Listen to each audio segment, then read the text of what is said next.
Acteur permanent. Je transmettrai vite les nouvelles de la guerre au Moyen-Orient via Sensor Steam.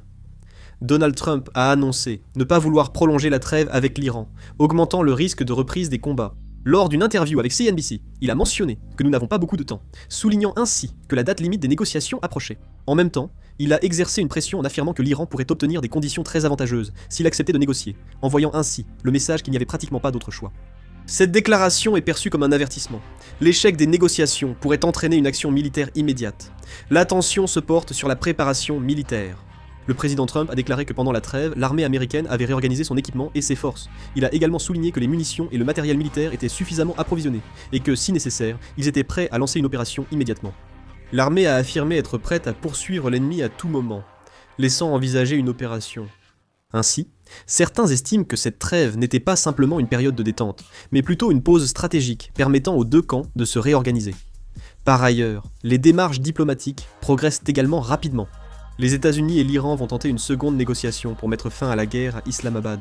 Le vice-président J.D. Vance mènera la délégation américaine, tandis que Mohammad Bagher Ghalibaf, président du Parlement iranien, participera aux négociations.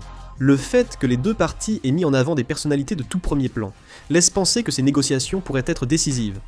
Le problème, c'est que l'écart sur les questions clés reste encore important.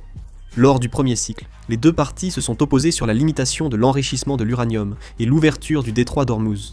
Ces questions touchent directement aux intérêts fondamentaux, la sécurité du régime iranien et la stratégie des États-Unis au Moyen-Orient. Par la suite, des négociations discrètes ont eu lieu via le Pakistan, mais aucune percée décisive n'a encore été trouvée. À en juger par la situation actuelle, les États-Unis estiment qu'ils détiennent l'initiative dans les négociations et augmentent donc la pression. L'Iran prend part aux négociations mais reste ferme sur ses exigences. Si la trêve cesse, l'échec diplomatique pourrait vite entraîner un affrontement militaire. Mais le problème débute ici. Si les négociations échouent, toute la chaîne d'approvisionnement énergétique du détroit d'Ormuz pourrait être déstabilisée. Alors que les cours boursiers et les prix du pétrole commencent tout juste à se stabiliser, un nouveau conflit risque de relancer la hausse des prix mondiaux, de perturber la logistique mondiale et de provoquer des chocs économiques. Espérons une issue favorable. Un cessez-le-feu doit absolument être instauré. Si d'autres nouvelles arrivent, je préparerai une nouvelle vidéo et la mettrai en ligne. C'est la fin de cette vidéo.